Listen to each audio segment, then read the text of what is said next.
राजा रविचंद्र वर्मा शरीफ और नेकदिल इंसान थे। बिजनेस कमाने के लिए नहीं, लोगों को रोजगार देने के लिए करते थे।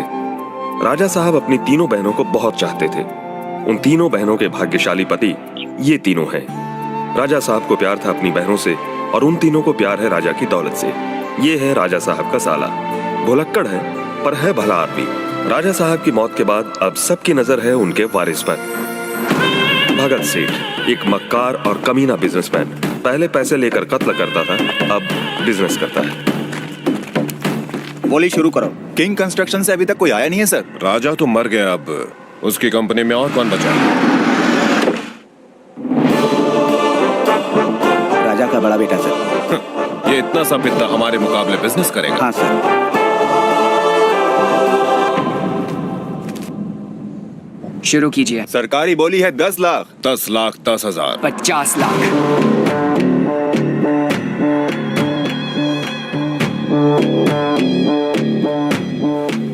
भगत कंस्ट्रक्शन की फाइनल बोली है 2 crore 1 lakh.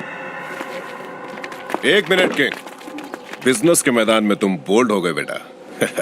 Sorry, bad luck. Bold नहीं हुआ, सेंचुरी मारी है। वो स्पिनिंग मिल जो 50 लाख की भी नहीं है, मैंने उसकी कीमत बढ़ाकर 2 करोड़ तक पहुंचा दी। मजदूरों का 1.5 करोड़ का फायदा।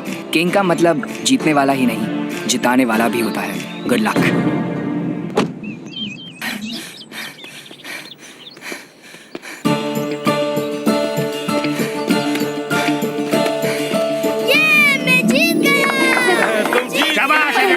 मेरे बच्चे। अरे भाभी, जीता तो छोटा है, फिर बड़े को बधाई क्यों? इसे जिताने के लिए ये खुद हार गया। सच्चा किंग जीतने वाला नहीं, जिताने वाला होता है। बोल कुत्ते, हराम का माल समझ के रखा है क्या? छोड़ूंगा नहीं मैं तुझे। क्या कर रहे हैं? क्यों मार रहे हैं इन्हें? क्या क्या है उन्हें? जानती नहीं हो, किंग ने इस पे भरोसा करके इसे तिजोरी की चाबियां दी और ये हमें ही चूना लगा गया। आप कहना क्या चाहते हैं? साले साहब के जन्मदिन के मौके पर हमने वर्कर्स का बोनस तिजोरी में रखा था और ये कह रहा है सूटकेस गायब हो गया। इस हरामजादे। ये क्या हो रहा है? मालिक, मैंने पैसे नहीं चुराए, मैं सच कह रहा हूँ। आप यहाँ से चले जाइए। छोटे मालिक, आप भी मुझ पर शक कर रहे हैं। कहा ना आप यहाँ से जाइए।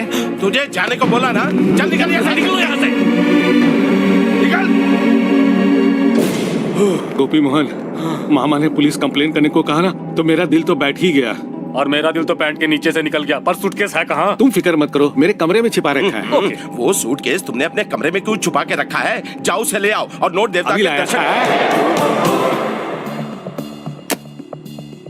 मैं पहले से ही जानता था कि हमारे देशमुख जी बेकसूर है। आपकी कमीनेपन को बहुत दिनों से अनदेखा कर रहा हूँ। सिर्फ मेरी बुआ और परिवार की इज्जत के खाते में चुप बैठा हूँ। आप तीनों अभी के अभी देशमुख जी के पास जाओगे और उनसे माफी मांगोगे।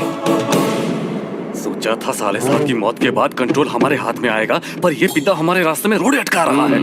अगर रास्ते में रोड़ा अटकता है तो क्या करना चाहिए? दूसरे रास्ते से जाना चाहिए। वो तुम जैसे करते हैं। और तुम जैसे? रोड़े को ही उड़ा देते हैं। जन्म के बाद से ही मेरे बड़े बेटे के साथ हर 2-3 सालों में कोई ना कोई घटना होती रहती है पंडित जी। मैंने उसकी कुंडली देखने के लिए ही आपको यहाँ बुलाया है। इस कुंडली वाले के भाग में राजयुग के साथ कुछ खतरे भी हैं देवी।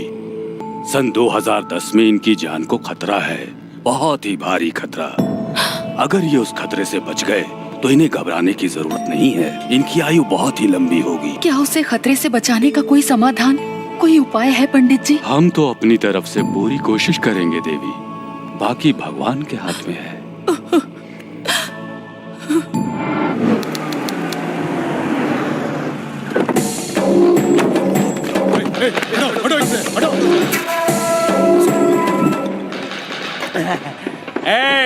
इस बार कॉन्ट्रैक्ट 100% हमको मिलेगा। सर, अब किंग को कमजोर मत समझिए। क्या कर लेगा किंग? मैं सबको खरीद चुका हूँ। मूर्ति का फोन। हाँ बोल मूर्ति। सॉरी सर, बहुत ही बुरी खबर है। इस बार भी किंग ही जीता। नहीं, क्या हुआ सर? फिर किंग जीत गया, फिर किंग जीत गया। मैं उसे छोड़ूंगा नहीं। सिर्फ किंग ही नहीं, मैं उसके पूरे खानदान को मिटा दूंगा। हेलो हेलो हेलो भैया। अगर आप मुझे एयरपोर्ट पर छोड़ने आएंगे ना, तो ही मैं लंदन की फ्लाइट पकड़ूंगा, वरना आप तो मुझे जानते ही हैं। सो कम टू द एयरपोर्ट।